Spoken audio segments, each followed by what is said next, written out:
Hello friends, welcome back. Last 3 classes में हम लोगों ने पॉलिटी पे ढेर सारे एमसीक्यूज लगा चुके हैं ऑलरेडी। क्लास 1 में हम लोगों ने एक्ट्स के ऊपर क्वेश्चन लगाए थे, जहां पर हमने रेगुलेटिंग एक्ट ऑफ 1773 से लेके इंडिया इंडिपेंडेंस एक्ट ऑफ 1947 तक क्वेश्चन सॉल्व किए थे। फिर क्लास 2 में हम लोगों ने salient feature of Indian constitution देखा था। फिर जो लास्ट क्लास थी हमारी, दैट इज क्लास 3, उसमें हम लोगों ने प्रीएम्बल पे क्वेश्चन देखे थे। Part 1 that is union and it's territories पे क्वेश्चन देखे थे। पार्ट 2 सिटीजनशिप पे क्वेश्चन देखे थे और स्टेट रिऑर्गेनाइजेशन एक्ट पे क्वेश्चन देखने की कोशिश की थी। आज जो है मैं आप लोगों के लिए पार्ट 3 फंडामेंटल राइट्स के ऊपर क्वेश्चन लेके आया हूँ। अब फंडामेंटल राइट अपने आप में एक बड़ा चैप्टर है, तो ऑब्वियसली ये एक क्लास में खत्म नहीं होने वाला है। तो इसकी मैंने 2 क्लास अरेंज करी। आज अराउंड अपन 30 क्वेश्चन सॉल्व करेंगे और नेक्स्ट क्लास में अपन 30 क्वेश्चन सॉल्व करने की कोशिश करेंगे। अराउंड 50 to 60 क्वेश्चन में पूरे फंडामेंटल राइट्स को एमसीक्यूज के थ्रू पढ़ने की कोशिश करेंगे। तो आज मैं आप लोगों के लिए जो मेनली फंडामेंटल राइट्स लेके आया हूँ वो बेस होने वाले right to equality and right to freedom. तो विदाउट टाइम वेस्ट किए हुए चलते हैं हमारे क्वेश्चन नंबर 1 के साथ। देख लेते हैं क्वेश्चन नंबर 1 क्या बोलता है। Which of the following fundamental rights is are available to foreign citizens living in India. भाई किसके बारे में बात कर रहा है? Fundamental rights which is available to foreign citizen. तो भाई आपको पता ना होना चाहिए कि जो फंडामेंटल राइट्स है हमारे, जो पार्ट 3 ऑफ द कॉन्स्टिट्यूशन में दिए हुए हैं, तो कुछ फंडामेंटल राइट्स हैं जो सिर्फ और सिर्फ किसको अवेलेबल है? Only to the citizen. तो कुछ फंडामेंटल राइट्स हैं that are available to only citizens, और कुछ फंडामेंटल राइट्स हैं that are available to persons. Persons का मतलब क्या होता है? Persons include both citizens as well as foreigners. Foreigners जिसको हम क्या बोलते हैं? एलियन बोलते हैं। तो ये चीज आपको ध्यान रखना है। तो अब क्वेश्चन पूछ रहा है कि इनमें से ऐसे कौन से फंडामेंटल राइट्स हैं जो फॉरेनर्स को अवेलेबल है। तो देखना, जो फंडामेंटल राइट सिर्फ और सिर्फ सिटीजन्स को अवेलेबल है वो फॉरेनर्स को अवेलेबल नहीं है। तो हमको ये पता होना चाहिए कि ऐसे कौन से फंडामेंटल राइट्स हैं that are available only to the citizens. तो आपको ये चीज ध्यान रखना है कि fundamental right under article 15, under article 16, under article 19, under article 29 and under article 30, these are the only fundamental rights which are available only to the citizens. बाकी सारे फंडामेंटल राइट्स सिटीजन को भी अवेलेबल है और एलियंस को भी available है। Means these fundamental rights are available to citizens, other fundamental rights are available to the persons. Persons include both citizen as well as aliens. तो अब देख लेते हैं question. Right against discrimination on the ground of religion. भाई ये किसके बारे में, कौन से फंडामेंटल राइट की बात कर रहा है? तो अगर आपको पता होगा article 15, article 15 talks about prohibition of discrimination on the basis of religion, race, caste, sex, place of birth. तो ये तो कौन सा फंडामेंटल राइट है? तो आप इसको देखते से ही पहचान लोगे, बोलोगे दिस इज आर्टिकल 15। और आर्टिकल 15 तो सिर्फ किसको अवेलेबल है? सिटीजन को। तो क्या ये फंडामेंटल राइट फॉरेनर को अवेलेबल है? Answer is no. तो ये स्टेटमेंट मेरा यहां पर एलिमिनेट हो जाएगा। स्टेटमेंट 2 देखते हैं। Right to elementary education. Right to elementary education कहां पर है? आर्टिकल 21A के अंदर है। तो ये चीज आपको पता है। तो आर्टिकल 21A इस लिस्ट में नहीं है। It means right to elementary education is available to both citizens as well as non citizens. मतलब वो किसको दिया गया है? पर्सन्स को दिया गया है। तो ये तो फॉरेनर्स को अवेलेबल है। तो हाँ भाई, ये अवेलेबल है। Right to life and liberty. Right to life and liberty कहां दिया हुआ है? आर्टिकल 21 में दिया हुआ है। 21 भी इस लिस्ट में नहीं है। मतलब ये वाला आर्टिकल भी फॉरेनर्स को अवेलेबल है, तो ये भी होना चाहिए। Right to freedom of speech and expression, ये कहां पर है? Article number 19। And freedom of speech and expression is available to citizens only. तो ये वाला फॉरेनर्स को अवेलेबल नहीं है। तो पूछ रहा है select the solution using the codes below. तो इनमें से कौन से स्टेटमेंट सही है? 2 and 3 ओनली। तो आंसर मेरा हो जाएगा C, that is 2 and 3 only. तो मैंने आपको ऑलरेडी बताया fundamental rights which are available only to the citizens of India include article 15, 16, 19, 29 and 30। 15 क्या बारे में बात करता है? Prohibition of discrimination on the basis of religion, race, caste, sex, place of birth. Article 16 talks about right to equality of opportunities in matter of public employment. Article 19 बात करता है freedom of speech and expression. 29 और 30 cultural and educational rights के बारे में बात करते हैं। तो 29 क्या बोलता है? Protection of language, script and culture of minorities. और आर्टिकल 30 क्या बोलता है? Right of minorities to establish and administer educational institution of their home. तो ये चीज आपको ध्यान रखना है। तो ये वाले फंडामेंटल राइट्स सिर्फ और सिर्फ किसको अवेलेबल है? सिटीजन्स को। All other fundamental rights are available to both citizens as well as alien. मतलब वो पर्सन्स को अवेलेबल है। तो ये छोटी छोटी बातों को आपको यहाँ पर ध्यान रखना है। चलिए नेक्स्ट क्वेश्चन देख लेते हैं। Question number 2, which of the following prevent the establishment of an authoritarian and despotic rule in the country, operates as limitations on the arbitrary law of the legislature and protect the liberties of the people against the invasion by state। अब देखो ये पूरा का पूरा question कैसा है? The full question is negative in nature. तो ऐसे बारे में बात कर रहा है कि आपको प्रोटेक्ट करेगा, स्टेट के ऊपर लिमिटेशंस लगाएगा, कोई गवर्नमेंट टेरेनिकल नहीं हो जाए, आर्बिट्रेरी लॉज ना बनाए। It means it is talking about negative in nature. So कौन से राइट्स हैं that are negative in nature? तो आपको पता है fundamental rights that are given under part 3 are negative in nature. तो किसकी बात करना चाह रहा है? डायरेक्टिव प्रिंसिपल नहीं, these are positive in nature. Fundamental duties positive in nature. Federal structure नहीं, fundamental rights enshrined in the constitution under part 3। तो मेरा आंसर क्या हो जाएगा यहाँ पर? डी।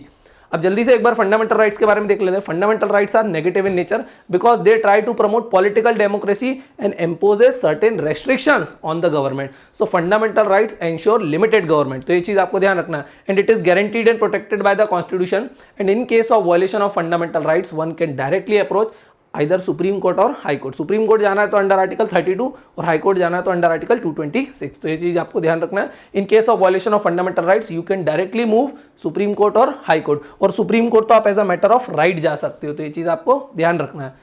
चलिए नेक्स्ट क्वेश्चन देख लेते हैं। क्वेश्चन नंबर 3 क्या बोल रहा है, consider the following statement. Statement 1 है the reservation extended to schedule caste in the Lok Sabha has been sanction directly by the, कि भाई जो रिजर्वेशन दिया गया है शेड्यूल कास्ट को, क्या वो डायरेक्टली कॉन्स्टिट्यूशन में मेंशन्ड है। सो आपको पता होगा article 16 talks about equality of opportunities in public employment. तो पब्लिक एम्प्लॉयमेंट की बात करता है और उसमें सर्टेन वो देता है, सर्टेन सब क्लॉज जुड़े हुए हैं उसमें, that talks about positive discrimination. और पॉजिटिव डिस्क्रिमिनेशन में वो बोलता है कि रिजर्वेशन अलाउ किया जा सकता है। सो यस, रिजर्वेशन जो मिलता है शेड्यूल कास्ट वालों को जहां पर वो लोकसभा में एंट्री कर सकते हैं, तो उसको डायरेक्टली कॉन्स्टिट्यूशन का मैंडेट है। Answer is yes. तो ये चीज आपको ध्यान रखना है। स्टेटमेंट 2 देख लेते हैं। The reservation in government job promotion extended to scheduled tribe has statutory backing of the parliament. क्या जो शेड्यूल्ड ट्राइब को रिजर्वेशन है उसको स्टैट्यूटरी बैकिंग है, बाय लॉ बैकिंग है? नहीं, शेड्यूल्ड ट्राइब को भी इवन कौन सी बैकिंग है? सो कॉन्स्टिट्यूशनल बैकिंग है। तो ये चीज आपको ध्यान रखना है। तो यहां पर भी कॉन्स्टिट्यूशनल बैकिंग है। तो स्टेटमेंट 2 मेरा रॉन्ग हो जाएगा। Which of the above is are correct? So only statement 1 is correct. तो मेरा आंसर हो जाएगा ए। तो ये चीज आपको ध्यान रखना है। अब जो रिजर्वेशन इन प्रमोशन है उसको मैंने बता दी already that it has constitutional backing, but this scheme is qualified. Qualified का मतलब क्या? ऐसा नहीं कि सारी जॉब्स में आप रिजर्वेशन मिलेगा, जरूरी नहीं है। फॉर एग्जांपल यूपीएससी एक एग्जाम और कंडक्ट कराता है सीडीएस, कंबाइंड डिफेंस सर्विसेज, उसमें रिजर्वेशन नहीं है। क्यों? Because the scheme of promotion और scheme of reservation is qualified in nature, means it does not apply to all the government jobs. तो ये चीज आपको ध्यान रखना है। इंदिरा साहनी का फेमस केस है, तो ये चीज भी आपको ध्यान रखना है, जिसमें सुप्रीम कोर्ट ने बोला था कि आप रिजर्वेशन इनिशियल अपॉइंटमेंट में दे सकते हो, बोले ओके, लेकिन प्रमोशन में दोगे दैट इज अनकॉन्स्टिट्यूशनल। ये चीज ध्यान रखना। लेकिन जो रिजर्वेशन उस समय मिल गया था तो बोले ठीक है, इसको आप 5 साल के लिए कंटिन्यू करो। बाद में government 81st constitutional amendment act लाई, जिन्होंने क्या बोला कि अगर वैकेंसी वगैरह बैकलॉग्स भी है तो 50% की सीलिंग को क्रॉस किया जा सकता है। 82nd कॉन्स्टिट्यूशनल अमेंडमेंट एक्ट लेके आए, जिसने एक न्यू प्रोविजन जोड़ा under article 335 for states to give concession to SC/ST in promotion. तो बोले पहले सुप्रीम कोर्ट ने बोला प्रमोशन में मत देना, सो 82nd के थ्रू पार्लियामेंट ने क्या किया, कॉन्स्टिट्यूशन में अमेंडमेंट किया और बोले no, reservation in promotion is also allowed. बाद में इसको चैलेंज किया M Nagraj versus union of India case में दोबारा सुप्रीम कोर्ट पे, और बोला गया कि ये तो बेसिक स्ट्रक्चर डॉक्ट्रिन को वायलेट करता है। तो सुप्रीम कोर्ट ने बोला कि नहीं, आप प्रमोशन में भी रिजर्वेशन दे सकते हो, but then you have to show the compelling reason that why you are providing reservation in promotion also. So अगर आपके पास क्वांटिफाइबल डेटा है रिजर्वेशन देने के लिए कि yes this community is really very backward, then you can give promotion in reservation in promotion also. तो ये चीज आपको ध्यान रखना है। चलिए नेक्स्ट क्वेश्चन को देख लेते हैं। क्वेश्चन नंबर 4 किसके बारे में बात कर रहा है? Article 14। Article 14 has which of the following connotations. Article 14 की बात कर रहा है, तो भाई सबसे पहला फंडामेंटल मेरा राइट कौन सा है? That is right to equality. Right to equality कहां से कहां तक दिया हुआ है? तो आपको ध्यान रखना है, इसमें टोटल कितने आर्टिकल है? From article number 14 to article number 18। So article 14 to 18 deals with right to equality. अब उसमें भी ये पर्टिकुलरली एक ही आर्टिकल की बात कर रहा है, that is article number 14। So article 14 बोलता क्या है? तो आर्टिकल 14 में 2 चीजें हैं, equality before law and equal protection of law. तो पहले आर्टिकल 14 को जल्दी से देख लेते हैं। अच्छा देखना, सबसे पहले आर्टिकल 14 किसको अवेलेबल है? सिटीजन और foreigner. It is available to both because it is available to person. Person mean citizen as well as foreigner. It has 2 parts, equality before law that is negative in nature and equal protection of law. अब equality before law का मतलब क्या होता है?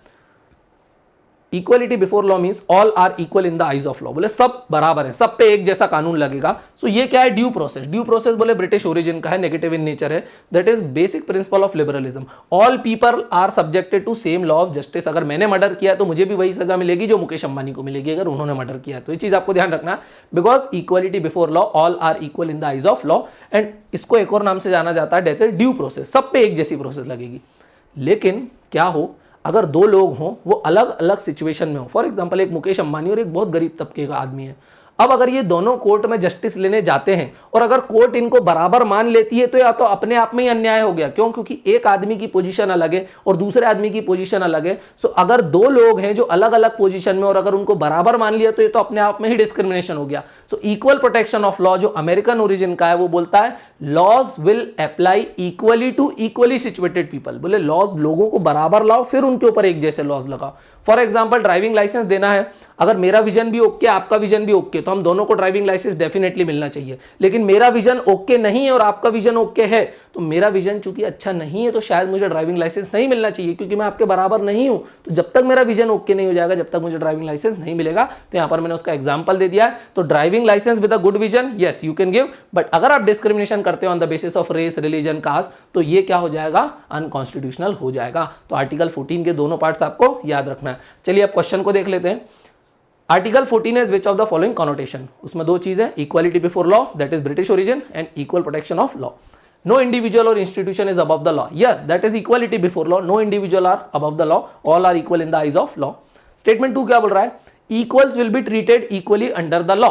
Yes, equal protection of law क्या बोलता है कि equals will be treated equally under the law. अगर दो लोग अलग अलग सिचुएशन में तो उनको एक जैसा ट्रीट मत करना, लेकिन अगर दोनों इक्वल है देन ट्रीट देम इक्वली। बिल्कुल बात सही है, that is American concept.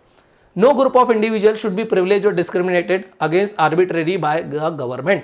So no group of individual should be privilege और डिस्क्रिमिनेटेड अगेंस्ट आर्बिट्रेरी, अत्याचारी तरीके से किसी के साथ भेदभाव कर सकते हो नहीं, because equality before law, all are equal in the eyes of law. तो ये वाली बात भी सही है। तो मेरा आंसर क्या हो जाएगा? All are correct, that is C 1, 2 and 3। Article 14 मैंने आप लोगों को बता दिया। अब ये जो रूल ऑफ लॉ है, all are equal in the eyes of law, ये एवी डाइसी ने दिया था। ये कौन थे? एक ब्रिटिश ज्यूरिस्ट थे।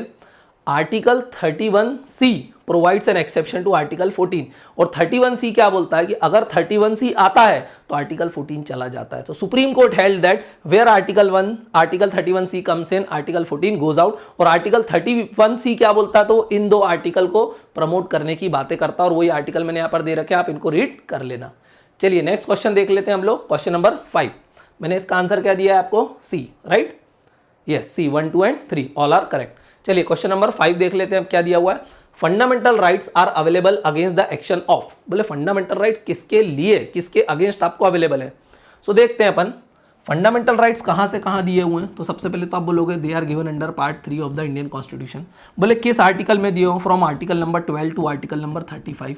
अब जो आर्टिकल नंबर 12 है, आर्टिकल 12 किसकी बात करता है? तो आप बोलोगे आर्टिकल 12 बात करता है डेफिनेशन ऑफ स्टेट, कि बोले स्टेट क्या है, because fundamental rights are available against the state. तो स्टेट क्या है? What is this state? तो आर्टिकल 12 बताता है state includes central government, state includes state government, state includes local bodies, state includes private bodies that are working under the government. Even private individuals को भी cover करता है जो working कहां करते हैं, किसके अंदर करते हैं? गवर्नमेंट के अंडर करते हैं। कोई ऐसी कॉर्पोरेट एंटिटी है जो गवर्नमेंट के लिए वर्क कर रही है तो वो भी स्टेट की डेफिनेशन में आ जाती है। तो ये चीज आपको ध्यान रखना है। So fundamental rights are available against the action of, बोले किस किस के अगेंस्ट अवेलेबल है वो? तो इन सब के अगेंस्ट अवेलेबल है, because all these are considered as part of state. तो देख लेते हैं the state only to private individuals alone. क्या उसे प्राइवेट इंडिविजुअल्स के लिए नहीं, वो गवर्नमेंट के अगेंस्ट भी है अवेलेबल हमको। तो ये चीज आपको ध्यान रखना है, तो ये रॉन्ग हो जाएगा। States as well as individuals only to private individuals alone. अब देखो बार बार ओनली टू प्राइवेट इंडिविजुअल्स आ रहा है, सिर्फ प्राइवेट इंडिविजुअल्स के लिए नहीं, वो इवन स्टेट के लिए भी है, प्राइवेट इंडिविजुअल्स के लिए, इवन बॉडी कॉर्पोरेट्स के लिए भी है जो गवर्नमेंट के अंडर वर्क कर रही है। थर्ड स्टेटमेंट देखो, the state private individual and commercial entities to individuals and commercial entities. Yes, ये इनके अगेंस्ट तो अवेलेबल है और किसी के अगेंस्ट भी अवेलेबल हो सकता है, लेकिन इन्होंने कहीं भी ओनली वर्ड यूज करा है क्या? तो मेरा आंसर क्या हो जाएगा? सी हो जाएगा, क्योंकि वो इन सभी के लिए अवेलेबल है। लेकिन अगर यहां पर भी ओनली वर्ड जुड़ जाता तो शायद ये स्टेटमेंट गलत हो जाता। डी क्या बोल रहा है? Private individuals only. अरे सिर्फ प्राइवेट इंडिविजुअल्स के लिए नहीं है, वो गवर्नमेंट के लिए भी है। तो कितनी जगह तो इन्होंने private individuals only only only देके दे दिया। And only is an extreme statement and extreme statement are usually wrong. तो ये चीज आपको ध्यान रखना है। तो ये भी मेरा एलिमिनेट हो जाएगा और मेरा आंसर क्या हो जाएगा? सी। इजी था। अब फंडामेंटल राइट्स को दोबारा देख लो। फंडामेंटल राइट्स कहाँ दिया हुआ है? पार्ट 3 में दिया हुआ है। काफी इंपॉर्टेंट है, हमेशा यहाँ से कुछ ना कुछ क्वेश्चंस आते रहते हैं। फंडामेंटल राइट्स को बोलते हैं magna carta of the Indian constitution. Magna carta मतलब वेरी इंपॉर्टेंट डॉक्यूमेंट्स। और फंडामेंटल राइट्स हमने क्यों लिए? We have taken fundamental rights from the bill of rights of the United States of America's constitution. और कहां दिए हुए हैं? आर्टिकल नंबर 12 टू 35 में दिए हुए हैं। Are meant for promoting political democracy, मतलब ये आर्बिट्रेरी गवर्नमेंट को रोकने के लिए। Why name fundamental? Why they are fundamental? Because they are very much essential for the political development of or political democracy and they are guaranteed and protected by the constitution। कि अगर आप को violet करता है आपके कोई भी fundamental right, अगर गवर्नमेंट भी आपके फंडामेंटल राइट को वॉयलेट करती है, then you can directly approach high court और supreme court. They are most essential for the all round development of an individual, that's why they are fundamental in nature. Original constitution में total कितने fundamental rights थे? तो 7 fundamental rights थे, लेकिन आज के constitution में सिर्फ 6 फंडामेंटल राइट बचे हैं, क्योंकि एक फंडामेंटल था right to property which was abolished, और बाद में उसको एक लीगल राइट बना दिया गया अंडर आर्टिकल 300A। तो आपको ध्यान रखना है, पहले 7 फंडामेंटल राइट थे, आज कितने? केवल 6 फंडामेंटल राइट है। अब वो 6 फंडामेंटल राइट कौन कौन से हैं? तो 6 fundamental rights are these: right to equality, right to freedom, right against exploitation, right to freedom of religion, cultural and educational rights and right to constitutional remedies. Constitutional remedies मतलब right to move supreme court is itself a fundamental right, कि अगर आपके fundamental right का violation होता है तो आप directly supreme court जाओगे, ये भी एक फंडामेंटल राइट है। और article 13 provides transcendental position to the fundamental right. Article 13 का टेक्स्ट क्या बोलता है? भाई 12 तो डेफिनेशन देता है स्टेट की, 13 क्या बोलता है? कि any law that tries to take away fundamental right shall be null and void। वो क्या बोलता है? कि अगर कोई भी लॉ नल एंड वॉइड, बोले वो बोलता है अगर कोई भी लॉ, कोई भी एक्ट गवर्नमेंट का अगर फंडामेंटल राइट्स को लेने की कोशिश करता है तो वो क्या हो जाएगा? अनकॉन्स्टिट्यूशनल डिक्लेयर हो जाएगा, नल एंड वॉइड हो जाएगा। So article 13 provides transcendental position to these fundamental rights. और फंडामेंटल राइट्स में आप देखना, यूपीएससी ने क्वेश्चन पूछा था abolition of untouchability, abolition of untouchability कहां दिया हुआ है? सो एबॉलिशन ऑफ अनटचेबिलिटी इनमें से कौन सा फंडामेंटल राइट है?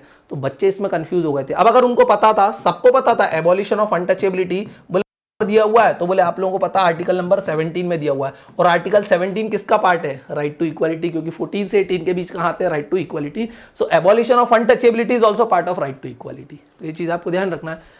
Right to freedom 19 to 22, right against exploitation 23 and 24, freedom of religion that is 25 to 28, cultural and educational right 29 and 30, और कॉन्स्टिट्यूशनल रेमेडीज कहाँ दिया हुआ? 32 में। राइट टू प्रॉपर्टी भी हुआ करता था आर्टिकल 31 में, which was later deleted by the 44th constitutional amendment act of 1978, और it was made a legal right under article 300A of the Indian constitution. चलिए नेक्स्ट क्वेश्चन देख लेते हैं, question number 6। The Indian constitution prohibits discrimination between individuals on the basis of. भाई prohibition of discrimination, ये कौन सा article बात करता है? सबसे पहले तो आप बताओ। सो आर्टिकल 15 किसके बारे में बात करता है? It talks about prohibition of discrimination, कि आप डिस्क्रिमिनेशन नहीं करोगे। सो डिस्क्रिमिनेशन नहीं करोगे तो किन ग्राउंड्स के ऊपर नहीं करोगे? So on the grounds of, on which grounds you can not make discrimination. So on the grounds of, किस ग्राउंड्स पे नहीं करोगे आप? रिलीजन, रिलीजन के ग्राउंड पे किसी के साथ डिस्क्रिमिनेशन नहीं करोगे।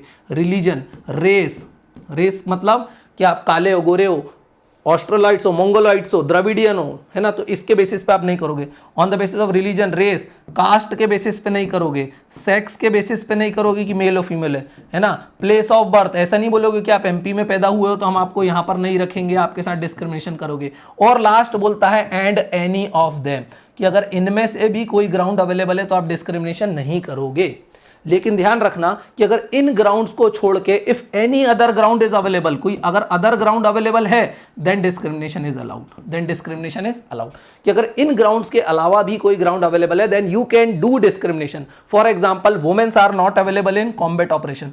वुमेन को कहां नहीं भेजते हैं? बोले लड़ाई वड़ाई में नहीं भेजते हैं। क्यों नहीं भेजते हैं? फाइटिंग वाले ऑपरेशंस में। क्यों? क्योंकि अलोंग विद, देखो यहां पर डिस्क्रिमिनेशन कर सकते हो कि आप on the basis of sex नहीं कर सकते, लेकिन सेक्स के साथ यहां पर एक मेडिकल ग्राउंड भी अवेलेबल है। तो मेडिकल ग्राउंड अवेलेबल होने के कारण discrimination is allowed, because if any other ground is available then discrimination is allowed. So sex के साथ यहां पर मेडिकल ग्राउंड भी अवेलेबल है, इसलिए womens are not allowed in combat operation. तो यहां पर डिस्क्रिमिनेशन किया जा सकता है। चलो देख लेते हैं। The Indian constitution prohibits discrimination between individual on the basis of gender and caste only. नहीं, ओनली नहीं आएगा, जेंडर और कास्ट के बेसिस पे तो नहीं कर सकते, लेकिन रिलीजन के बेसिस पे भी नहीं कर सकते, प्लेस ऑफ बर्थ के बेसिस पे भी नहीं कर सकते। स्टेटमेंट 2 क्या बोल रहा है? Gender, caste, religion, race and place of birth. Yes, बिल्कुल परफेक्ट दे रहा है ये, क्योंकि ओनली वर्ड नहीं है यहाँ पर।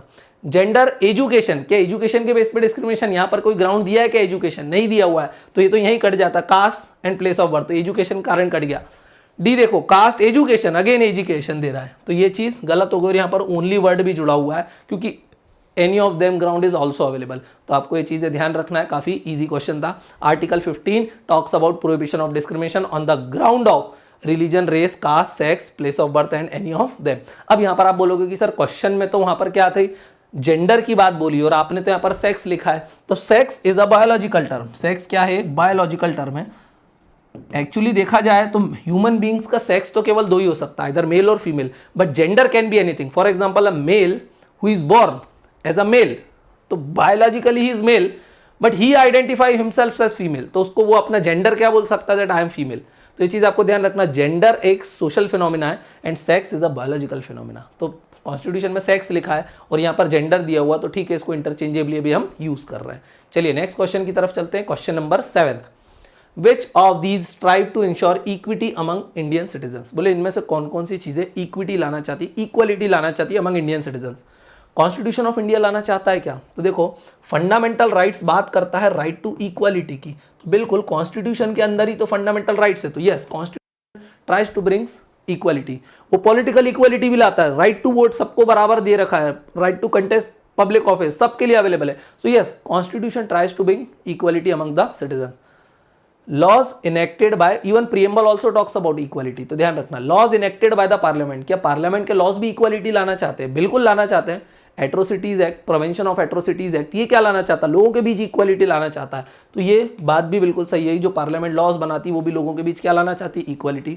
Schemes and programmes of the government, ये भी इक्वालिटी लाना चाहती है कि हाँ for example MG NREGA, MG NREGA क्या करना चाहती है, एमजी नरेगा लोगों के बीच इक्वालिटी लाना चाहती है। कौन सी इक्वालिटी, इकोनॉमिकल इक्वालिटी, ताकि सब लोग प्रॉपर खा पी पाए, अच्छे से रह पाए, तो ये क्या स्कीम्स ऑफ गवर्नमेंट भी इक्वालिटी लाना चाहती है, आंसर इज यस। अब इस टाइप में अगर आपको एग्जांपल नहीं भी याद आ रहा हो ना, तो इतने ब्रॉड स्टेटमेंट है कि ये यूजुअली क्या होने वाले, करेक्ट होने वाले। सो मेरा क्या होगा, select the solution using the codes below, all of them are correct, तो मेरा आंसर हो जाएगा डी। तो देख लेते हैं एक बार यहाँ पर, है ना। चलिए नेक्स्ट क्वेश्चन देख लो आप लोग, क्वेश्चन नंबर 8 क्या आ रहा है, इसका आंसर देखते हैं। If a state government decides not to allow any labour from other states to get public employment in its states, then it impinges on which of the following fundamental right of an individual. भाई current affairs के context में question है, Haryana government, Haryana and Telangana government ने क्या किया, इन लोगों ने बोला कि भाई हम बाहरी स्टेट से आए हुए लोगों को यहाँ पर जॉब नहीं करने देंगे। तो ये उसी के कंटेक्स्ट में क्वेश्चन है कि अगर कोई स्टेट गवर्नमेंट किसी दूसरे लेबर को जो दूसरे स्टेट से आया हुआ, फॉर एग्जांपल महाराष्ट्र गवर्नमेंट कल को बोले कि मध्य प्रदेश से जो लेबर आ रहा है उनको जॉब नहीं करने देंगे, पब्लिक एम्प्लॉयमेंट नहीं लेने देंगे हमारे स्टेट में, तो ये कौन से फंडामेंटल राइट पे इंपिंज करेगा। सो आपको पता है एक फंडामेंटल है, दैट है फंडामेंटल राइट है, that is right to equality. Right to equality कहाँ से कहाँ तक दिया हुआ है, तो आप लोग बोलोगे सर वो आर्टिकल नंबर 14 to 18 तक दिया हुआ है, राइट। और एक फंडामेंटल राइट है हमारा 14 to 18 के बीच में 16, विच टॉक्स अबाउट, बोलो equality of opportunities in public employment. वो किसकी बात करता है, equality of opportunities in public employment. तो अगर किसी स्टेट ने दूसरे स्टेट के लेबर को रोका तो ये वाला फंडामेंटल राइट क्या हो जाएगा, वॉयलेट हो जाएगा। तो देख लेते हैं, right to equality, yes right to equality में ही आर्टिकल है 14 to 18, और उसमें भी कौन सा पर्टिकुलरली आर्टिकल वॉयलेट हो रहा है, that is 16।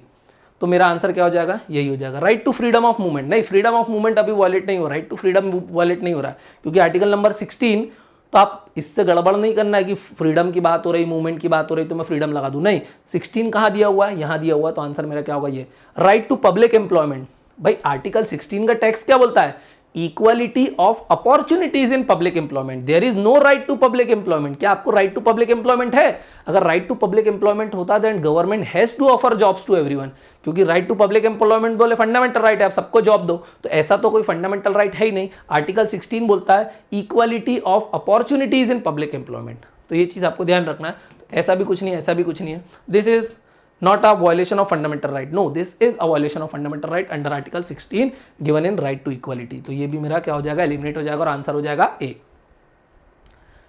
Article 16 equality of opportunities in public employment. चलिए नेक्स्ट क्वेश्चन देख लेते हैं, question number 9।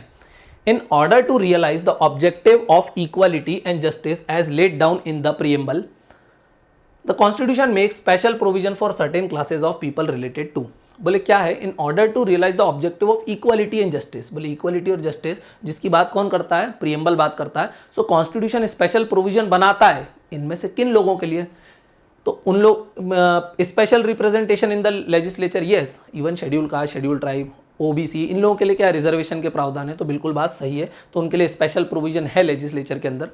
Appointment of commission of investigation, yes we have special commission for schedule caste, special commission for schedule tribe, है ना, national commission for backward classes, तो ये सब क्या है, कॉन्स्टिट्यूशन में इसके प्रोविजन है। Appointment of commission of investigation, yes, even educational grants भी प्रोवाइड किए जाते हैं, तो यस ये बात भी बिल्कुल सही है, तो कॉन्स्टिट्यूशन इनकी भी बात करता है। So select the solution using the code below, which of them is are correct, so all 3 are correct, that is 1, 2 and 3। तो ये चीज आपको ध्यान रखना। There are provisions made for SC ST OBC and Anglo Indians. Anglo Indians मतलब जो अंग्रेज और भारतीयों के बच्चे हैं, that is Anglo Indians. These provision are contained in part 16 of the constitution from article 300 to 342। Easy था। चलिए नेक्स्ट क्वेश्चन देख लेते हैं। 9th का आंसर क्या आ रहा है, बी आ रहा है, ठीक है, 1, 2 एंड 3। चलिए नेक्स्ट क्वेश्चन देखते हैं, question number 10। Which of the following are rights given to citizen to ensure social और पॉलिटिकल इक्वालिटी। क्या बोल रहे हैं, ऐसे कौन से राइट्स हैं जो सोशल इक्वालिटी लाना चाहते हैं और पॉलिटिकल इक्वालिटी लाना चाहते हैं। देखते हैं, right to vote to all eligible citizens, right to vote to all eligible, ये कौन सी इक्वालिटी लाना चाहते हैं, ये पॉलिटिकल इक्वालिटी लाना चाहते हैं। क्यों, क्योंकि सब लोग वोट दे सकते हैं, सब लोग गवर्नमेंट पे पार्टिसिपेट कर सकते हैं, तो yes it tries to bring political equality. ये पूछ रहा है कि या तो आप क्या लाना चाहते हैं, टू इंश्योर सोशल इक्वालिटी और पॉलिटिकल इक्वालिटी, मतलब दोनों में से कोई भी लाओ तो चलेगा। सो बोले yes it tries to bring political equality. Freedom of expression, freedom of speech and expression under article 19, ये क्या लाना चाहती है, social equality. Everybody has right to express its emotions feelings, तो बात बिल्कुल सही है, तो ये सोशल इक्वालिटी लाना चाहती है। Freedom of religious belief, again social equality लाना चाहती है, तो ये भी एक फंडामेंटल राइट है। सो ऑल 3 आर करेक्ट, तो अगेन मेरा इसका आंसर क्या हो जाएगा, डी, दैट इज 1, 2 एंड 3। काफी ईजी क्वेश्चन था, इस टाइप के क्वेश्चन यूपीएससी में आते रहते हैं। अब friends I am very happy to announce कि हम लोग सारे यूपीएससी और एमपीपीएससी के एस्पिरेंट्स के लिए मोस्ट अफोर्डेबल प्राइस में न्यू बैच लेके आए, जिसकी प्राइस होने वाली ओनली 4500 रुपीज़, जिसमें आपको प्री प्लस मेंस का कंप्लीट सिलेबस कवर कराया जाएगा, जिसकी वैलिडिटी रहने वाली है कंप्लीट 1 ईयर। अगर आपको ये वीडियो पसंद आता है तो क्या करना है, चैनल को सब्सक्राइब करना है, वीडियो को लाइक करना है और अपने फ्रेंड्स के साथ शेयर करना है। कोई भी डाउट वगैरह आता है तो आप कमेंट कर सकते हो, अप्रिशिएट कर सकते हो, नो डाउट। अब बात होती है कि इस जो हम पढ़ा रहे हैं आपको, ये जो लेक्चर्स वगैरह ले रहे हैं, इसका पीडीएफ भी मिलेगा क्या, जो मैं स्लाइड्स यूज़ कर रहा हूँ क्या इसका पीडीएफ मिलेंगे, आंसर इज यस। अगर इसका आपको पीडीएफ चाहिए तो आराम से ऐप डाउनलोड करो, ऐप डाउनलोड करोगे तो वहाँ पर आपको एक फ्री बैच दिख जाएगा, जिसमें आपको सारे PDF along with video lectures वहाँ पर अवेलेबल रहेंगे। सो ऐप डाउनलोड करो, आराम से पीडीएफ वगैरह आप वहाँ से डाउनलोड कर सकते हो। चलिए नेक्स्ट क्वेश्चन देखते हैं, क्वेश्चन नंबर 11। क्या बोल रहा है, the Mandal commission report 1980 was related to. Mandal commission किससे रिलेटेड है, तो आप सभी लोगों को पता होगा मंडल कमीशन किससे रिलेटेड है, it is related with the reservation of other backward classes, OBC के रिजर्वेशन से रिलेटेड है। यहाँ पर मैंने इसका एक्सप्लेनेशन दे रखा है। तो ये जो कमीशन था, मंडल कमीशन था, ये किसने सेटअप किया था, तो मोरारजी देसाई की सरकार ने सेटअप किया था। कब, 1978 में। किस आर्टिकल के अंडर किया था, अंडर आर्टिकल 340। तो इसने बताया था कि ओबीसी को कितना रिजर्वेशन देना चाहिए, तो कमीशन ने बताया था कि around 54% of the population which belongs to 3743 different communities are backward in nature, है ना। तो ये चीज ध्यान रखना। और इस कमीशन ने बोला था कि उनको कितना रिजर्वेशन दो, 27 से बढ़ा के 50% दे दो, तो ये चीज आपको ध्यान रखना है। अदर देन SC ST को जो रिजर्वेशन है उसको कंटिन्यू करो, प्लस इन लोगों को इतना रिजर्वेशन और दे दो। तो ओबीसी के लिए जो कमीशन आया था वो किससे रिलेटेड था, मंडल कमीशन किससे रिलेटेड था, सो अदर बैकवर्ड क्लासेस को रिजर्वेशन प्रोवाइड करने से रिलेटेड था। चलिए नेक्स्ट क्वेश्चन देख लेते हैं, अगेन रिजर्वेशन के ऊपर है।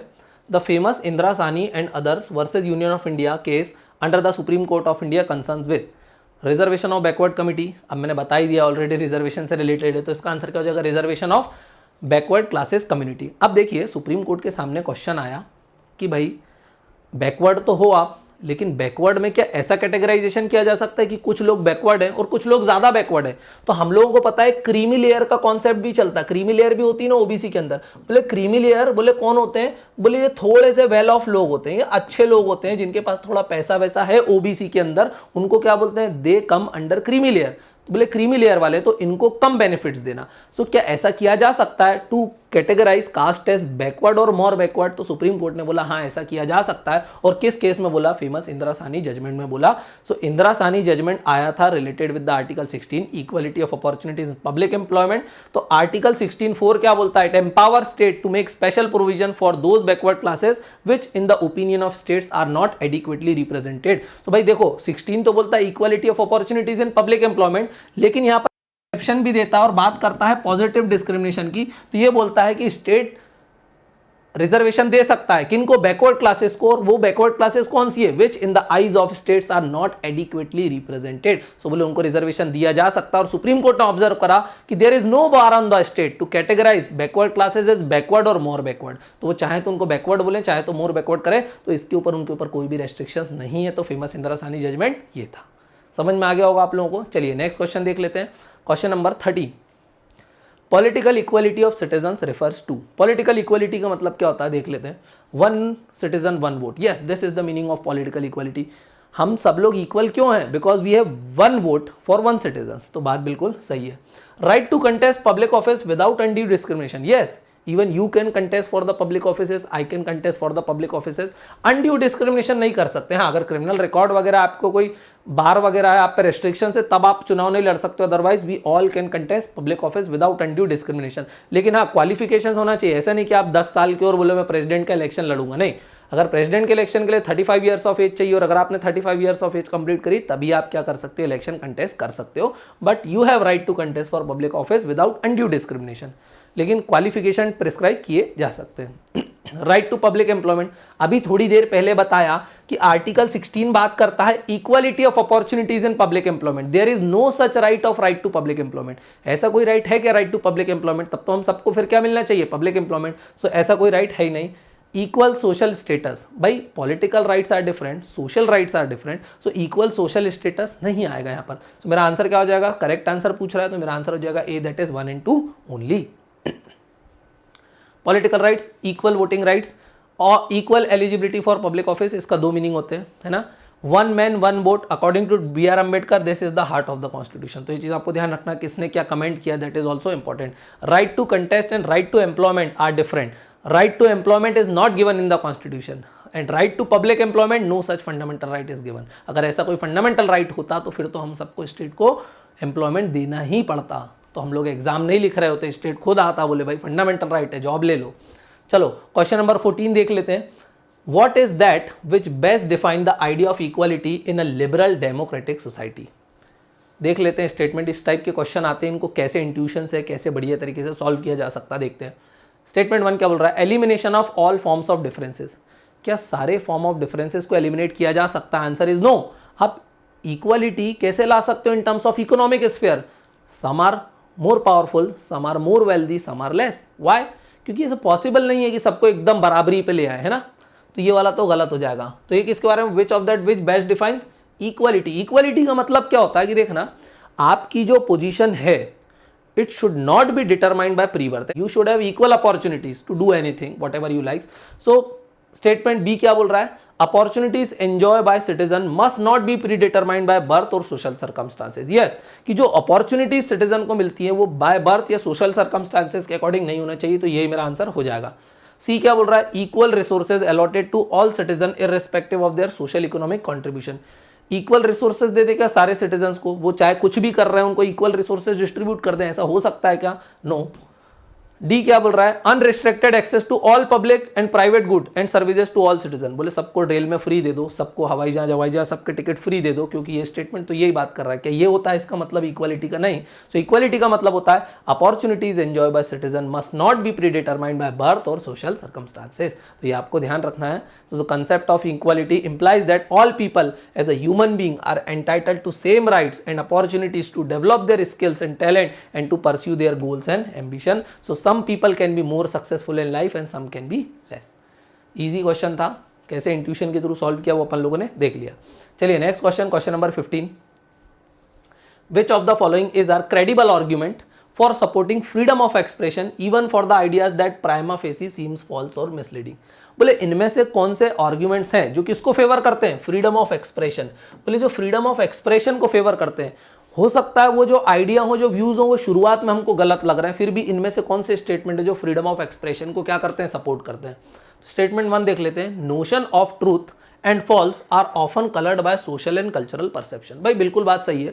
क्या सही है क्या गलत है ये तो हमारे नजरिए से हम नहीं पता कर सकते। कई बार सोसाइटी हमको बताती है this is wrong, but actually वो सही होता है। कई बार सोसाइटी बोलती है दिस इज रॉन्ग, बट वो चीज़ सही होती है। कई बार सोसाइटी बोलती है दिस इज राइट, बट वो गलत होती है। For example if I talk about sati प्रथा, अगर आप सती प्रथा को देखोगे, सती प्रथा ये द प्रैक्टिस ऑफ सती है ना। सती प्रथा की मैं बात करता हूँ तो दो टाइप की सोसाइटी हो सकती है। एक सोसाइटी थी अर्लियर सोसाइटी, अर्लियर सोसाइटी की मैं बात करता हूँ, एक है आज की द प्रेजेंट सोसाइटी।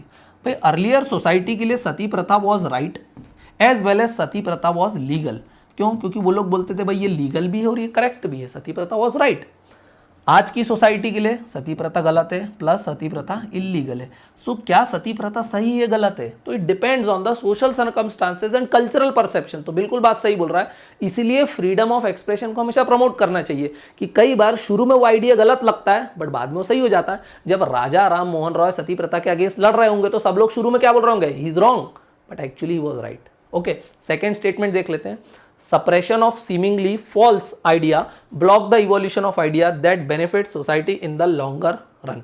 बिल्कुल बात सही है कि अगर आपको लग रहा है कि इसका आइडिया गलत है और आप उसको सप्रेस कर दोगे तो हो सकता है वो जो बेनिफिट देने वाला हो सोसाइटी को लॉन्गर रन में वो ना हो पाता। और इसमें भी आप राजा राम मोहन रॉय को देख सकते हो कि शुरू में तो आपको लग रहा था that he is wrong, he is false, तो अगर आप उनको उसी समय सप्रेस कर देते तो क्या लॉन्गर रन में आज सोसाइटी सती प्रथा की प्रैक्टिस से फ्री हो पाती? Answer is no. तो ये पूछ रहा है which of the above is are correct, तो both are correct, that is C. अब ये जो क्वेश्चन था कहाँ से आया था? तो जॉन स्टुअर्ट मिल है, he was a political thinker and activist of Britain in 19th century. तो इन्होंने बोला था in defence of freedom of expression, इन्होंने क्या बोला था इन थॉट, उन्होंने 4 रीजंस दिए थे कि that why freedom of expression is important in his book liberty. उन्होंने बोला क्या था? No idea is completely false, बोले कोई भी आइडिया कंप्लीटली गलत नहीं होता। Truth does not emerge itself, truth अपने आप इमर्ज नहीं करता है। थर्ड उन्होंने बोला था conflict of idea is valuable. और फोर्थ उन्होंने बोला था we can not completely sure that what we consider true is actually true और नॉट। बोले हम जिसको सही समझते हैं हमको श्योर नहीं है, वी आर नॉट श्योर कि जिसको हम सही समझ रहे हैं वो सही है या नहीं है। ये समझ में आ रहा है? क्योंकि सोसाइटी जिस चीज़ को सही समझती that is not always true, तो ये आपको ध्यान रखना है। चलिए नेक्स्ट क्वेश्चन देख लेते हैं, question number 16। Right to form cooperative society is a, right to form cooperative society आप लोगों ने पढ़ा होगा आर्टिकल नंबर 19। आर्टिकल 19 कौन से राइट में आता है? Fundamental right. Right to equality में तो 14 to 80 आते हैं, 18 आते हैं। सो ये आता है राइट टू फ्रीडम। तो राइट टू फ्रीडम में 19 to 22 हैं। तो 19 में एक फंडामेंटल राइट ऑल्सो है, that is right to form cooperative society. इसको बाद में ऐड किया गया था। So right to form cooperative society is a fundamental right. तो आपको ध्यान रखना है। अब आर्टिकल 19 क्या बोलता है जल्दी से एक बार उसको भी देख लेते हैं। All the citizens have right to, तो मतलब this fundamental right is available only to the citizens. तो ऐसे कौन सा फंडामेंटल राइट है जो सिर्फ सिटीजन को अवेलेबल है? तो अभी मैंने बताया था 15, 16, 19, 29 and 30। Only these fundamental rights are available to citizens, all other are available to citizens as well as aliens. अब आर्टिकल 19 क्या बोलता है? All citizens have right to freedom of speech and expression, right to assemble peacefully and without arms. 3 बोलता है to form association और union and to form cooperative society, इसको बाद में ऐड किया था। Move freely throughout the territory of India, reside and settle in any part of the country, practice any profession, occupation, trade और business, है ना। लेकिन ऑब्वियस है यहाँ पर कुछ ना कुछ रेस्ट्रिक्शंस लगाए जा सकते हैं। ऐसा नहीं कि आपको बोल दिया प्रैक्टिस एनी प्रोफेशन तो बम बनाने लग जाओगे। Right to move freely throughout the territory of India बोल दिया तो आप ऐसे ट्राइबल कल्चर में चले जाओगे। अंडमान और निकोबार पे पता चला ऐसे आइलैंड्स पे चले गए कि उनके कल्चर को डिस्ट्रॉय कर दोगे। So D and E can be restricted to protect the rights of scheduled tribe. तो याद रखना डी किसके बारे में बात कर, move freely throughout the territory, reside and settle in any part of the country. आप कुछ ट्राइबल एरियाज को छोड़ के बाकी कहीं भी जाके रिसाइड कर सकते हो, कहीं भी जा सकते हो। तो ये चीज़ आपको ध्यान रखना है। और कुछ एरियाज में जाने के लिए आपको इनर लाइन परमिट लेना पड़ता है। क्यों? क्योंकि वो शेड्यूल्ड ट्राइब वाले एरियाज है। फॉर एग्जाम्पल अगर आप लद्दाख विजिट करते हो तो लेह से आपको क्या लेना पड़ता है? इनर लाइन परमिट लेना पड़ता है होम मिनिस्ट्री से। चलिए नेक्स्ट क्वेश्चन अब आगे और देख लेते हैं। Right to form constitutional, right to form cooperative society, इसको कब स्टेटस दिया था? फंडामेंटल राइट किसने बनाया था? 97 कॉन्स्टिट्यूशनल अमेंडमेंट एक्ट ने right to form cooperative society को एक फंडामेंटल राइट बनाया था अंडर आर्टिकल 19। और इसने एक नई डीपीएसपी भी जोड़ी थी for the promotion of cooperative society under article 43B। तो ये चीज आपको ध्यान रखना है। और एक नया पार्ट भी जोड़ा था, part 9B, which is titled as the cooperative societies. तो कितना इंपॉर्टेंट है। और कौन से कॉन्स्टिट्यूशनल अमेंडमेंट एक्ट ने काम किया था? 97 ने। तो कुछ इंपॉर्टेंट कॉन्स्टिट्यूशनल अमेंडमेंट एक्ट भी यहाँ पर बताते चल रहा हूँ। चलिए क्वेश्चन नंबर 17 देख लेते हैं। The constitution has used various expression with regard to several classes of citizen, these include. Constitution में से कौन कौन से एक्सप्रेशन, कौन कौन से वर्ड्स को यूज किया? सिंपली ये पूछ रहा है। Socially and educationally backward class of citizen. Yes, Article 16 talks about equality of opportunities in public employment, but there is no bar on the state to do positive discrimination for the communities which are socially and educationally backward. तो yes, socially और educationally backward तो use हुआ है। Backward class of citizen भी use हुआ, socially and educationally backward class of citizen also includes backward class of citizen, कितना easy है। Weaker section of the societies भी यूज हुआ, इवन ईडब्ल्यूएस के लिए रिजर्वेशन आ गया तो कॉन्स्टिट्यूशनल अमेंडमेंट के थ्रू आया, तो मतलब वीकर सेक्शन ऑफ सोसाइटी भी यूज हुआ है। Socially and educationally backward class, देखो दो जगह दे रहे हैं, सोशली एजुकेशनली बैकवर्ड क्लास, यहाँ भी दे रहे हैं socially and educationally backward class. क्या दारू पी के इसने क्वेश्चन बनाया था, तो फोर्थ भी क्या हो जाएगा मेरा करेक्ट। सो इनमें से क्या, select the solution using the codes below, तो देखो कितना ईजी है, तो मेरा आंसर क्या हो जाएगा 1 2 3 एंड 4, दैट इज डी। चलिए नेक्स्ट क्वेश्चन देख लेते हैं, question number 18। The state can impose reasonable restriction on the exercise of freedom of speech and expression on the ground of. भाई freedom of speech and expression कहाँ दिया हुआ, तो आप बोलोगे article 19 talks about freedom of speech and expression. Article 19 में भी A talks about freedom of speech and expression, है ना। अब स्पीच एंड एक्सप्रेशन तो आपको दिया हुआ है, you have the freedom of speech and expression, और राइट आर्टिकल 19 किस में आता है, तो आप बोलोगे राइट टू फ्रीडम में आता है, क्योंकि आर्टिकल 19 से लेकर 22 तक कहाँ पर आते हैं, राइट टू फ्रीडम में आते हैं। अब freedom of speech and expression का मतलब क्या है कि आप बोल सकते हो, आप अपनी ओपिनियन, अपने व्यूज को कैसे भी शो कर सकते हो, इवन इशारों के थ्रू कर सकते हो। Even you have the right to express the views of other, आप अदर्स के व्यूज को भी एक्सप्रेस कर सकते हो। तो स्पीच एंड एक्सप्रेशन में फ्रीडम ऑफ प्रेस भी कहीं ना कहीं क्या है, छुपा हुआ है, तो बोले इम्प्लिसिट है ना। सो freedom of press is very much implicit in freedom of speech and expression. तब देख लेते हैं, लेकिन स्पीच एंड एक्सप्रेशन पे कब रेस्ट्रिक्शंस लगाए जा सकते हैं। Sovereignty and integrity of India, क्या सॉवरिटी और इंटीग्रिटी ऑफ इंडिया के लिए स्पीच एंड एक्सप्रेशन पे लगाए जा सकते हैं रेस्ट्रिक्शंस, बिल्कुल लगाए जा सकते हैं। सिक्योरिटी ऑफ द स्टेट, कि अगर आप ऐसी कोई बात बोल रहे हो जिससे सिक्योरिटी थ्रेटेंड हो जाए तो रेस्ट्रिक्शंस लगाए जा सकते हैं, लगाए जा सकते हैं। Friendly relation with the foreign states लगाए जा सकते हैं, हाँ लगाए जा सकते हैं। पब्लिक ऑर्डर अगर बिगड़ता है आपके बोलने से या न्यूज़पेपर में ऐसा कुछ छापने से, तो रेस्ट्रिक्शंस लगाए जा सकते हैं, हाँ लगाए जा सकते हैं। तो ये वाली बात भी सही है। So all of them are correct, तो D is the correct answer. कुछ अदर ग्राउंड्स भी है जिनके कारण रेस्ट्रिक्शंस लगाए जा सकते हैं, तो अदर ग्राउंड्स क्या है, डिसेंसी मेंटेन करना पड़ेगी, मॉरलिटी को देखना पड़ेगा, कंटेम्प्ट ऑफ कोर्ट नहीं कर सकते, किसी को बदनाम नहीं कर सकते। ऐसा नहीं कि freedom of speech and expression है तो रोड पर गाली देते हुए दौड़ोगे, नहीं। इंसाइटमेंट ऑफ एन ऑफेंस, ऐसा कोई स्पीच नहीं देना है कि आप ऑफेंस को क्या कर दो, उकसा दो, लोगों को भड़का दो। तो freedom of speech and expression का मतलब क्या होता है वो एक बार देख लो, काफी ब्रॉड डेफिनेशन है। Right to propagates one's views as well as the views of other, आप खुद के व्यूज तो एक्सप्रेस कर सकते हो प्लस व्यूज ऑफ अदर्स भी एक्सप्रेस कर सकते हो। सो व्यूज ऑफ अदर्स कौन एक्सप्रेस करता है, freedom of press. So freedom of press is very much implicit in freedom of speech and expression. Freedom of commercial advertisement, आपको advertisement करने का भी फंडामेंटल राइट है, देख लो। राइट अगेंस्ट फोन टैपिंग, कोई आपका फोन टैप नहीं कर सकता, that is also fundamental right. Right to telecast, telecast का मतलब क्या है कि अगर भाई आप दूसरों की व्यूज को भी एक्सप्रेस कर रहे हो तो आप कैसे एक्सप्रेस करोगे, आप यूट्यूब पे वीडियोस डाल सकते हो, आप न्यूज चैनल खोल सकते हो। तो राइट टू टेलीकास्ट, इसका मतलब कि गवर्नमेंट की मोनोपोली नहीं है न्यूज चैनल्स के ऊपर, तो ये चीज ध्यान रखना। Right against bandh called by political party और ऑर्गेनाइजेशन, फॉर एग्जाम्पल कांग्रेस बोलती है कि अब हम क्या कर रहे हैं, भारत बंद का ऐलान कर रहे हैं, तो you have every right to go against that bandh. आप बोलोगे नहीं भाई मैं मेरी दुकान बंद नहीं करूंगा, क्यों, क्योंकि मेरा फंडामेंटल राइट है। So you have right against bandh called by political party और organisation. Right to know about government activities, this is also part of freedom of speech and expression, क्योंकि गवर्नमेंट के बारे में पता ही नहीं रहेगा तो बोलोगे कैसे, तो ये भी क्या है, freedom of speech and expression में आता है। फ्रीडम ऑफ साइलेंस, कुछ ना बोलना भी पार्ट है freedom of speech and expression का। Right against imposition of pre censorship on newspaper, बोले न्यूज़पेपर छपा ही नहीं और पहले उस पर बैन लगा दिया, दैट इज रॉन्ग।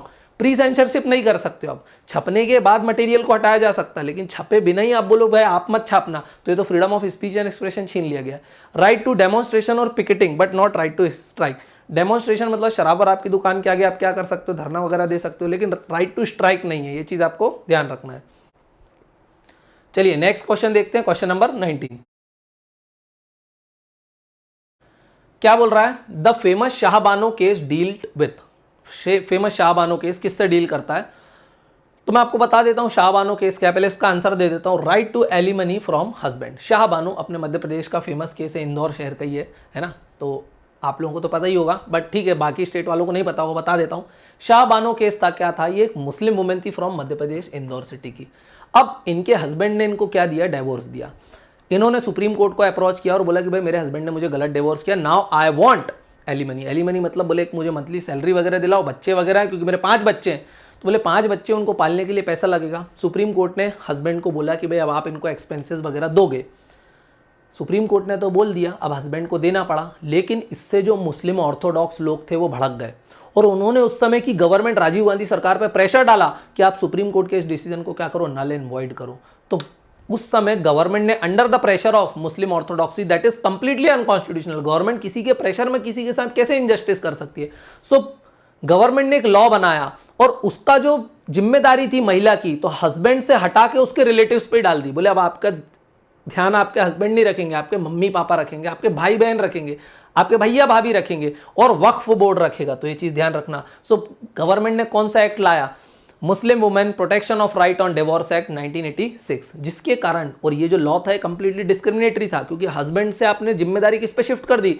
उसके क्लोज रिलेटिव पे, वक्फ बोर्ड पे कर दी। So this law was discriminatory. क्यों? क्योंकि नॉन मुस्लिम्स को तो हर्जाना मिलता था इन केस ऑफ डिवोर्स, लेकिन मुस्लिम वुमेन को नहीं मिल रहा। सो that is wrong, that is unconstitutional. ये सेक्युलरिज्म के ऊपर कलंक है। तो सुप्रीम कोर्ट ने इस एक्ट को क्या कर दिया? नलीफाइड कर दिया। And supreme Court upheld Shah Bano judgment, क्योंकि शाह बानो में क्या बोला था कि भाई ठीक है, इनको एलिमनी मिलेगी अपने हस्बैंड से। तो जो उनको बोला गया था वो सब चीजें प्रोवाइड करवाई गई। तो ये आपको ध्यान रखना, फेमस शाह बानो केस। चलिए नेक्स्ट क्वेश्चन देख लेते हैं, question number 20। Freedom of speech and expression include which of the following rights? Freedom of speech and expression क्या क्या इंक्लूड करते हैं? थोड़ी देर पहले अभी पूरी लिस्ट बताई थी, तो अब जल्दी से देख लेते हैं। Right to propagate one's views as well as views of other, हाँ you have this right. Right to know about government activities, बताया था, तभी तो आप गवर्नमेंट के बारे में बोल पाओगे, बिल्कुल। Right to privacy, right to privacy क्या freedom of speech and expression में दी हुई है? राइट टू प्राइवेसी दिया हुई है राइट टू लाइफ के अंडर, और राइट टू लाइफ कहाँ है? आर्टिकल 21 में दिया हुआ है। और ये किसकी बात कर रहा है? आर्टिकल नंबर 19 की बात कर रहा है। तो ये हमारा सी तो क्या हो जाएगा? इनकरेक्ट हो जाएगा। फोर्थ देख लेते हैं, freedom of commercial advertisement, yes you have this freedom also, तो ये भी सही है। Right against strike called by political party और organisation, yes you have right against the bandh और strike called by political party और ऑर्गेनाइजेशन, तो ये वाली बात भी सही है। बट ध्यान रखना, राइट टू स्ट्राइक नहीं है आपको, लेकिन राइट अगेंस्ट स्ट्राइक है। अगर कोई बोलता है स्ट्राइक करे तो आप बोल दोगे मैं नहीं जा रहा, तो this is your fundamental right, but right to strike is not a fundamental right. तो मेरा आंसर क्या हो जाएगा? 1, 2, 4 एंड 5। सो 1, 2, 4 एंड 5 कहां पर दिया हुआ है? दैट इज गिवन इन ए, तो मेरा आंसर हो जाएगा ए। इजी था।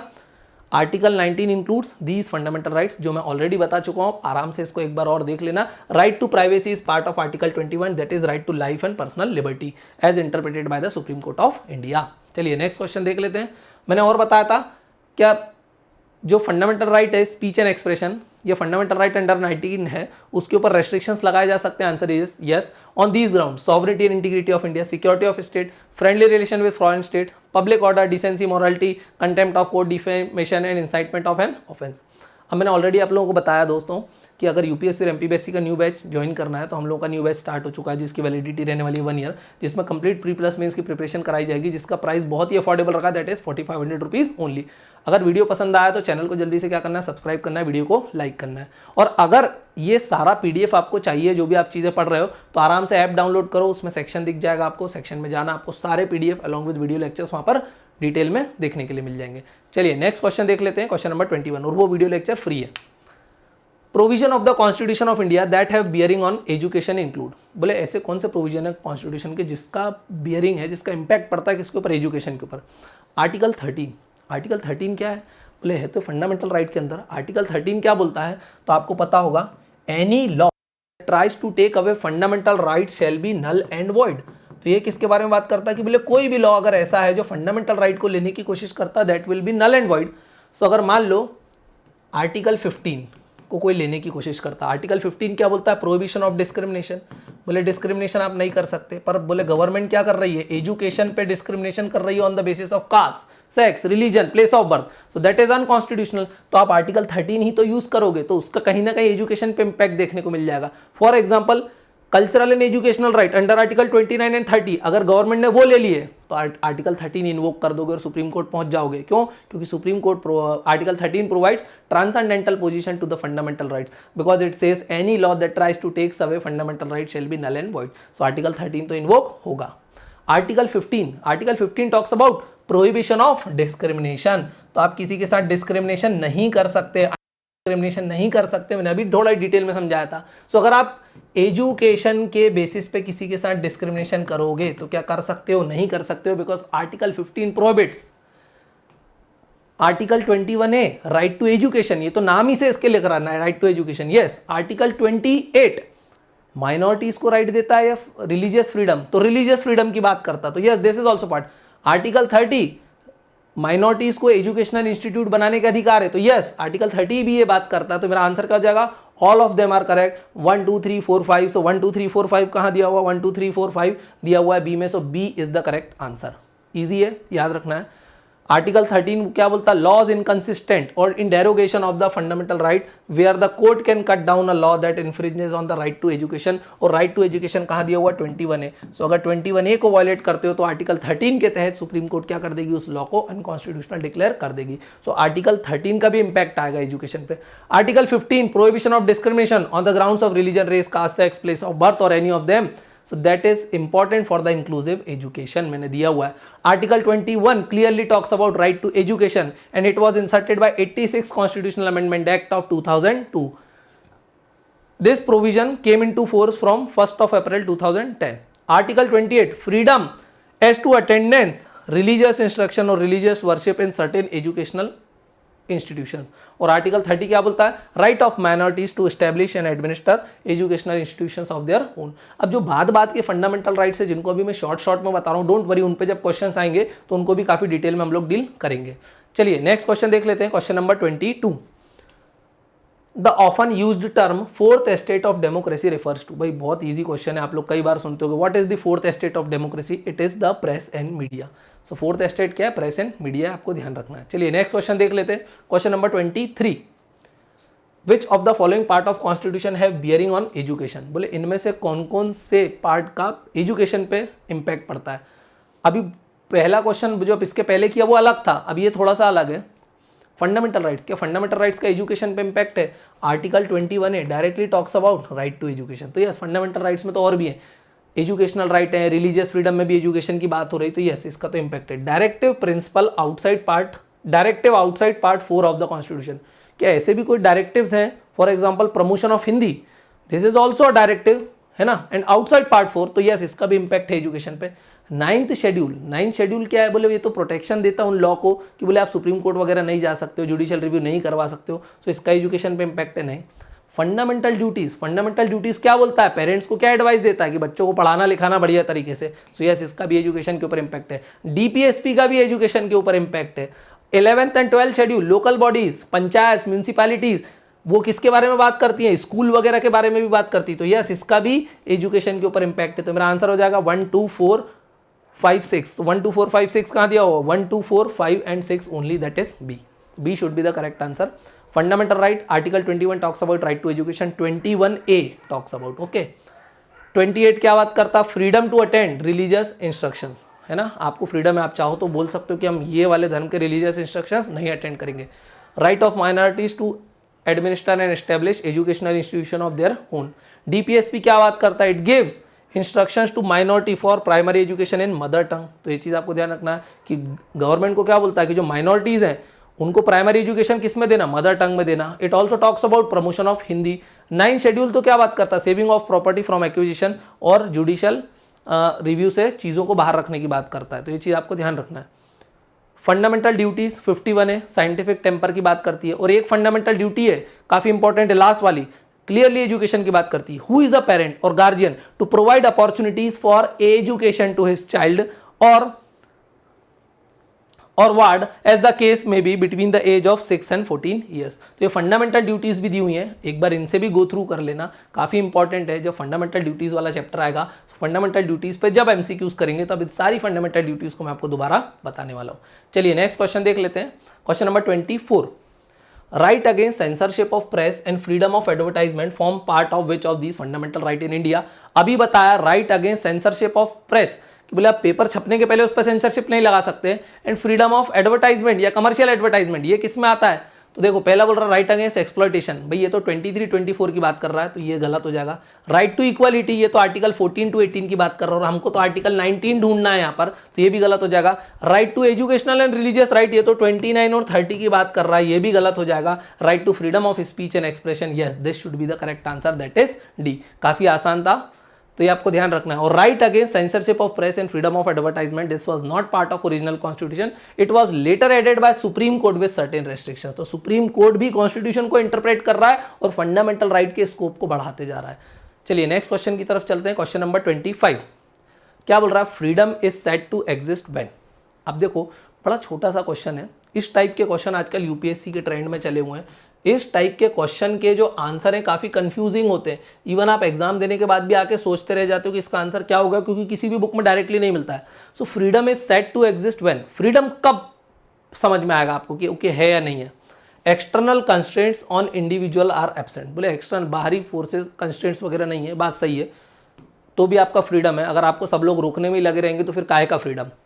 People can develop their creativity and capabilities. Yes, this is also freedom, that people can freely develop their creativity and capabilities. Yes, individual power of reason and judgment is exercised. This is also freedom.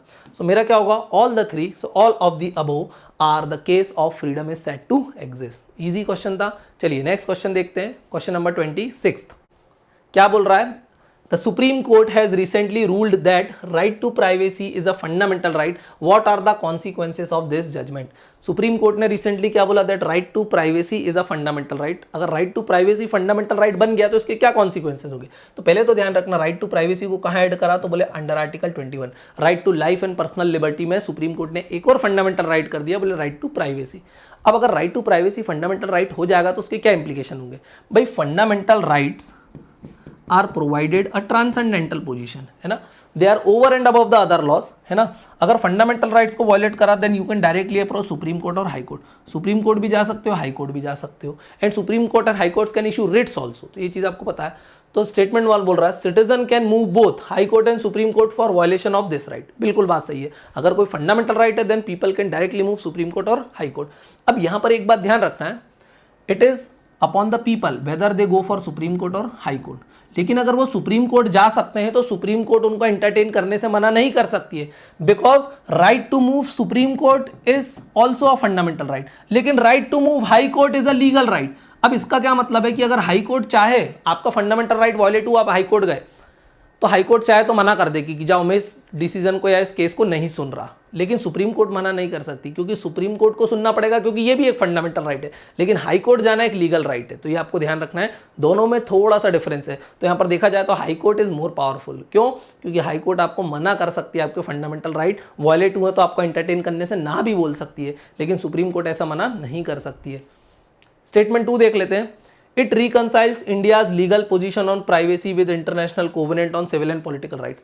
अब ये नहीं पता है, लेकिन हाँ right to privacy की बात कर रहा है क्वेश्चन, और international covenant on civil and political rights, तो इससे इंडिया की पोजीशन उसमें इंप्रूव हुई होगी। अरे हुई होगी, बड़ा बेसिक सा स्टेटमेंट है, तो इसको हम नहीं भी पता तो चलो डाउट में रख देते हैं, वैसे तो ये करेक्ट होना चाहिए। चलो थर्ड देखते हैं। This right will be recognised under right to equality in India pending statutory approval by the parliament. क्या ये राइट टू इक्वालिटी में आएगा? राइट टू इक्वालिटी में कौन से आर्टिकल आते हैं? 14 to 18 आते हैं, और ये वाला जो राइट जुड़ा है ये आर्टिकल 21 में जुड़ा है। So 14 to 18 talks about right to equality की बात करते हैं, और ये जो 21 है ये किस में आता है? तो आपको पता है आर्टिकल नंबर 19 से लेकर 21 तक तो काय में आते हैं? राइट टू फ्रीडम में आते हैं। तो ये राइट टू फ्रीडम की बात कर रहा है और लास्ट स्टेटमेंट इक्वालिटी की बात कर रहा है, सो ये तो गलत हो जाएगा। तो 3 जहां जहां मैं हटाऊं, ये गलत ये गलत। 1 तो सही था, आपको पता है, 2 डाउट में था, तो 2 ऑटोमेटिक आएगा क्योंकि 1 सही है। सो मेरा आंसर क्या हो जाएगा यहाँ पर? ए हो जाएगा। चलिए नेक्स्ट क्वेश्चन देख लेते हैं। Question number 27। With reference to notion of negative and positive liberty in political theory consider the following statements. Negative liberty, positive liberty in political theory. अब अच्छा, नेगेटिव लिबर्टी मतलब क्या होता है? Fundamental rights are negative in nature. For example right against exploitation, ये क्या है? Negative right है कि आप किसी का शोषण नहीं कर सकते हो, है ना। Freedom of speech and expression, this is a positive liberty, you have the freedom of speech and expression. So negative liberty, positive liberty ध्यान रखना है। Negative liberty is also there, right against exploitation, तो ये चीज आपको ध्यान रखना है। और पॉजिटिव लिबर्टी बताया freedom of speech and expression, तो दोनों हमारे कॉन्स्टिट्यूशन में तो मेंशन्ड है और दोनों फंडामेंटल राइट भी है। Negative liberty is a major characteristics of authoritarian society and not found in democratic countries. क्यों? नेगेटिव लिबर्टी नहीं है कि हमारे राइट अगेंस्ट एक्सप्लॉयटेशन नहीं है कि आप किसी से बॉन्डेज लेबर ले सकते हो, स्लेवरी वगैरह करवा सकते हो कि नहीं करवा सकते हो। So this is a negative liberty and it is also present in democratic country like India. So it is not found in authoritarian societies only, it is also found in democratic countries. तो statement 1 क्या हो जाएगा? Wrong हो जाएगा मेरा। जहां जहां 1 है मैं हटाऊं तो ए और सी मेरा यहीं पे एलिमिनेट हो गया। स्टेटमेंट 2 को देखते हैं। The idea of positive liberty usually applies to individual considered primary as member of given collectives. Yes, जो आइडिया ऑफ पॉजिटिव लिबर्टी है वो कलेक्टिव्स को राइट मिलता है। कैसे? For example freedom of speech and expression, it also includes freedom of press. Speech and expression, you can express your views as well as views of others, so this right is for the given collectives. तो बिल्कुल सही है, statement 2 is correct, लेकिन 2 यहाँ पर भी है और यहाँ पर नहीं है, मतलब 2 तो करेक्ट है, तो मेरा आंसर ऑलरेडी आ चुका है बी। तो मतलब 3 और 4 मैंने पढ़े नहीं है, बट 3 and 4 आर रॉन्ग। क्यों? क्योंकि मेरा 2 करेक्ट हो गया। चलो फिर भी 3 और 4 को एक बार देखते हैं, क्रॉस चेक करते हैं, हो सकता है 2 गलत हो। The idea and implementation of negative liberty is absent from the Constitution of India. Negative liberty is there in the Indian Constitution. Right against exploitation, Article 23 में दिया हुआ है। तो ये वाला क्या हो जाएगा? गलत हो जाएगा। Article 32 and Article 226 in the Indian Constitution are based exclusively on the notion of positive liberty. क्यों? Article 32 क्या है? You can directly move Supreme Court. Article 226 you can move High Court in case of violation of fundamental right. तो अगर right against exploitation, अगर कोई आपका exploitation कर रहा है, आपसे फ्री में जॉब करवा रहा है, पैसा नहीं दे रहा, it's a kind of beggary, भिखारी बना दिया आपको, तो क्या आप सुप्रीम कोर्ट हाई कोर्ट जाओगे तो मना कर देंगे क्या एंटरटेन करने के लिए? तो सुप्रीम कोर्ट और हाई कोर्ट जाओगे तो वो एक्सक्लूसिवली नहीं है पॉजिटिव लिबर्टीज के लिए, भी उन्होंने नेगेटिव लिबर्टीज के लिए भी आपके केस को सुन सकती है। तो ये वाला स्टेटमेंट क्या हो जाएगा? रॉन्ग हो जाएगा, और मेरा आंसर हो जाएगा बी, दैट इज 2 ओनली। दिया हुआ है negative liberty, for example right against exploitation, absence of obstacle barrier and constraints for individuals, तो ये इंडिविजुअल्स के लिए रहता है। Positive liberty, freedom of speech and expression, to take controls of one life and realise one's fundamental purpose, this is for the collectives. 32 और 226 में positive और negative liberty दोनों के लिए अप्रोच कर सकते हो। समझ में आया आप सभी लोगों को? ईजी था ये सब कुछ। चलिए नेक्स्ट क्वेश्चन देख लेते हैं, question number 28। The supreme court has declared which of the following right as part of article 21, that is right to life and liberty. अब देखना, Supreme Court has also broadened the scope of fundamental rights. Fundamental rights original constitution में तो कम थे, लेकिन supreme court ने interpret कर करके बोले हाँ, राइट टू प्राइवेसी बोले ये भी fundamental right, to free legal aid बोले ये भी fundamental right, delayed execution, shelter, livelihood बोले ये सब भी क्या है? बोले फंडामेंटल राइट है। सो सुप्रीम कोर्ट ने भी क्या किया? फंडामेंटल राइट को बहुत ज्यादा इंटरप्रेट किया और उनको काफी ब्रॉड कर दिया। तो ये पूछ रहा है कि जो आर्टिकल 21 है that talks about right to life and liberty, बोले उनमें सुप्रीम कोर्ट ने और कौन कौन से राइट जोड़ दिए? तो right to free legal aid, yes supreme court ने ये भी जोड़ दिया। फ्री लीगल एड बोले मिलना चाहिए सबको, this is also fundamental right. Right against delayed execution, बोले हाँ अगर डिले हो रहा है एग्जीक्यूशन में तो भी ये क्या है आपका फंडामेंटल राइट वायलेट हो रहा है, तो that you have right against delayed execution. Right to shelter, yes आपको घर होना चाहिए, आशियाना होना चाहिए, this is also fundamental right. Right to decent environment, ऐसा नहीं कि कोई कंपनी आए और इतना प्रदूषण करके आप सब उसके धुएं से ही मर जाओ, because you have right to decent environment and decent environment is also part of right to life, तो ध्यान रखना है। राइट टू लाइवलीहुड, बोले अगर कोई आपका काम छीन लेता है, कोई ऐसी एक्टिविटी करती गवर्नमेंट जिससे आपका धंधा ही बंद हो जाता है, तो this is against right to livelihood and right to livelihood is part of right to life and personal liberty. तो ये चीज आपको ध्यान रखना है। तो इसका आंसर क्या हो जाएगा? 1, 2, 3, 4 एंड 5, तो इसका आंसर हो जाएगा डी। और भी राइट्स हैं जो सुप्रीम कोर्ट ने article 21 right to life and liberty में जोड़े, like right to health, right to free education up to 14 years, कहाँ जोड़ा? आर्टिकल 21A में जोड़ा है, तो ये चीज आपको पता होना चाहिए, है ना। Right to free legal aid, right against solitary confinement, किसी को ऐसा अंडर सेल में बंद मत कर देना, नहीं तो पागल हो जाएगा। Right to speedy trial, right against handcuffing, हथकड़ी मत लगाना, right against inhuman treatment, these all are part of article 21 right to life and personal liberty. I hope आप सब लोगों को समझ में आ रहा होगा। लास्ट टाइम बता रहा हूँ, यूपीएससी और एमपीपीएससी का न्यू बैच ज्वाइन करना चाहते हो, मोस्ट अफोर्डेबल प्राइस में अवेलेबल है, that is 4500 rupees only. Coupon वगैरह ज़्यादा लगाने की जरूरत नहीं है क्योंकि बैच ऑलरेडी अफोर्डेबल प्राइस में। प्री प्लस मेंस की कंप्लीट प्रिपरेशन मिलेगी विद 1 ईयर वैलिडिटी, जिसमें कंप्लीट सिलेबस कवर किया जाएगा। अगर वीडियो पसंद आ रहे हैं ये सारे जो मैं आपके लिए लेकर आ रहा हूँ, तो चैनल को सब्सक्राइब करना है, वीडियो को लाइक करना है, दोस्तों के साथ शेयर करना है। आप लोगों ने हमारी क्लास में देखा होगा कि टू द पॉइंट कंटेंट को कैसे डिलीवर किया जाता है, कोई मोटिवेशन नहीं, कोई बकवास नहीं, कोई नॉनसेंस नहीं, है ना, कोई कहानियां नहीं, कोई गप्पे लड़ा नहीं रहे, सीधा to the point content deliver कर रहे हैं, स्पीड से आपका रिवीजन कराते हैं। आई होप आपको समझ में आ रहा होगा। Thank you for watching this video, have a nice day.